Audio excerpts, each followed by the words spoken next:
It should be clear why my research didn't start with those individuals giving interviews on YouTube or coming out with their personal opinions about the case in itself.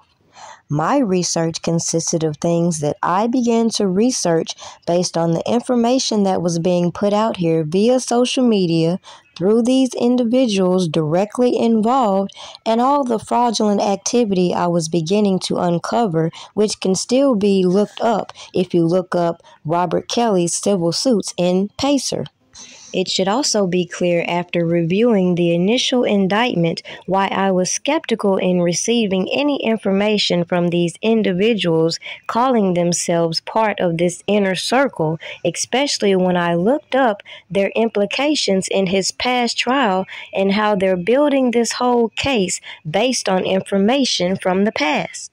Now, if you reflect on how information was originally being given to us, people were connecting themselves with other individuals in order to give themselves validity and appearing on certain platforms with information that only left you more questions than answers. So as I demonstrate to you on YouTube the type of behaviors that was going on that could have given these other high-influential artists the impression that they got about Robert Kelly could stem from the people around Robert Kelly, it should be clear as day why these jesters always trying to shift my perspective about a Dana J are stupid as fuck.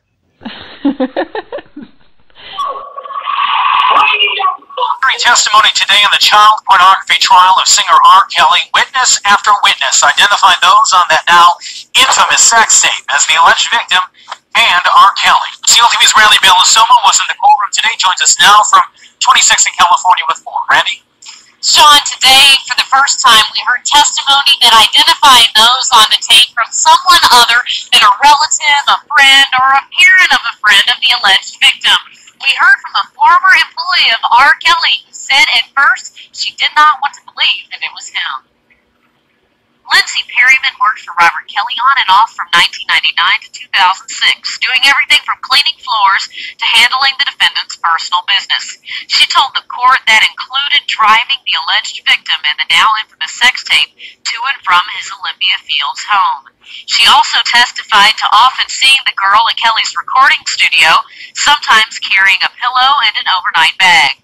The image that I saw looks exactly like Mr. Kelly, Perryman said, then IDing the female on the tape, citing her facial features and her cheekbones. During cross-examination, defense attorney Mark Martin inquired about Perryman's purported master's degree from a recording conservatory in Arizona, a degree she said took only months to acquire. I didn't go to Oxford or Harvard, no, Perryman replied. Also taking the stand was Jada Burnett, a family friend of the alleged victim. She said the female on the tape was about 12 or 13 at the time and noted her distinctive cheeks and facial structure. However, that's as far as she could go. Here's an exchange during cross-examination by defense attorney Sam Adam Jr. At some point, you'd have had to have seen her naked. You were so close, right? I've never seen her naked. 22-year-old Raven Gangler testified as well, saying the girl on the tape was her friend from junior high. She said that was something that was absolute and said the alleged victim was very proud of her relationship with R. Kelly. Now, in reviewing my past work, I made it very clear I felt that they were rehashing this past trial and then trying to seal the fate with this talk of Aaliyah. So when I watched all these janky-ass people ignore all the facts they could have brought out, wanted to come out here and make this so-called marriage true, then sit up here and publicly coerce and try to intimidate these people involved in this case. Now, of course, everybody has a right to their opinion and to present their perception of this case online. But when you get to showing up at people's job, posting addresses, showing them nipples, and doing all this extra shit in between the scamming, this is just a friendly reminder that if you, like me, follow the facts, nothing these people on YouTube say is going to influence the information that you put out. Therefore, why I refuse to read indictments to these fools. Okay? Generation tape. that was filled with all sorts of video noise where you couldn't identify, in my opinion, anybody. That's my view of the tape.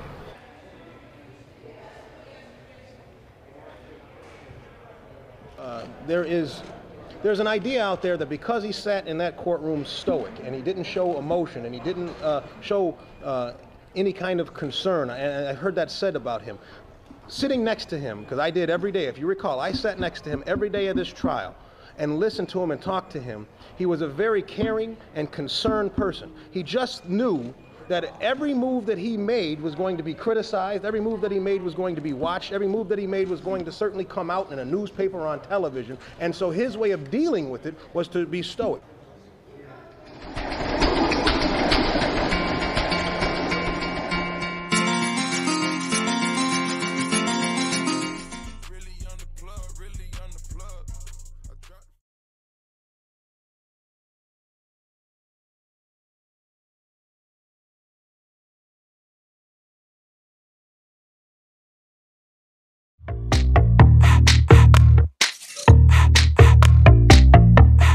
Something good